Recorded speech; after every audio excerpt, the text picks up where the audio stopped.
Selamat datang di Senopati Channel. Jangan lupa subscribe-nya. Eh, eh, eh, ah, ah. Ayo kita jalan-jalan sambil bercerita.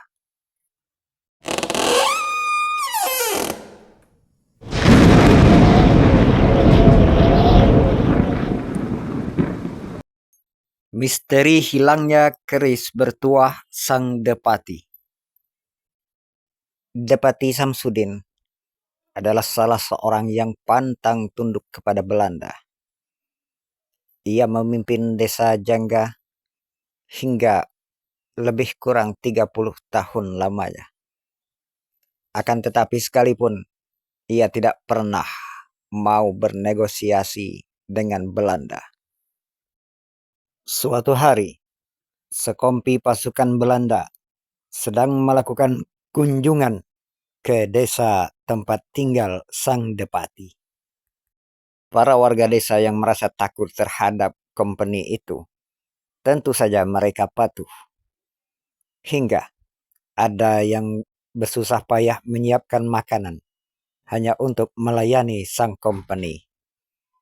Sementara itu sebagian lagi ada yang disuruh untuk mengambilkan air di sungai. Karena memang desa tempat tinggal Depati ini kondisinya sangat jauh dari sungai. Untuk apakah air yang diminta Belanda itu? Tentu saja untuk mandi para kompeni itu.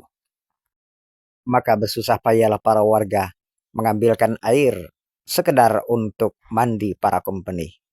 Hanya saja Depati Samsudin yang pada waktu itu sebagai pemimpin warga desanya merasa tidak terima.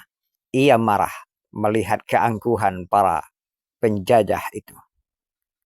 Para penjajah yang merasa sudah berkuasa di bumi pertiwi ini tentu saja tidak terima terhadap kemarahan dari Sang Depati. Kalian semua para kompeni biadab, sudahlah minta disiapkan makan, sekarang mau minta diambilkan air untuk mandi pula. Mandi saja ke sungai sendiri. Bukankah kondisi kalian masih sehat dan kalian juga punya kaki untuk melangkah? Kenapa kalian tidak mau berusaha sendiri? Apakah kalian memang sengaja untuk menindas kaum pribumi ini? Mendengar ucapan Sang Depati demikian itu, maka para kompeni itu pun beringas. Mereka segera mengarahkan senjatanya kepada Sang Depati. Namun anehnya, tidak ada seorang pun yang berani menembakkan senjatanya kepada Sang Depati. Lalu perlahan-lahan para kompeni itu pun kemudian menurunkan senjata mereka satu persatu. Kemudian kembali ke markas mereka yang ada di Muara Tembesi. Melihat para Belanda itu tidak berani menembaknya, hingga bertanyalah anak-anak Sang Depati, sebenarnya apakah ilmu atau ajian yang dipegang oleh ayahnya, sehingga para Belanda itu tidak berbuat banyak terhadapnya. Maka berkatalah Sang Depati sambil tersenyum, ini hanyalah perantara. Tidak boleh kita tuhankan, tidak boleh kita sembah.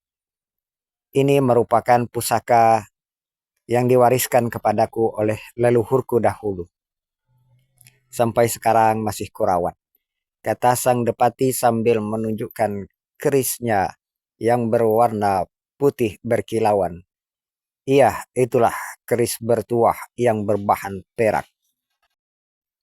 Suatu hari, karena desa itu masih dikelilingi oleh hutan lebat atau lebih tepatnya rimba, maka terdengarlah suara auman harimau seperti mengelilingi desa tersebut.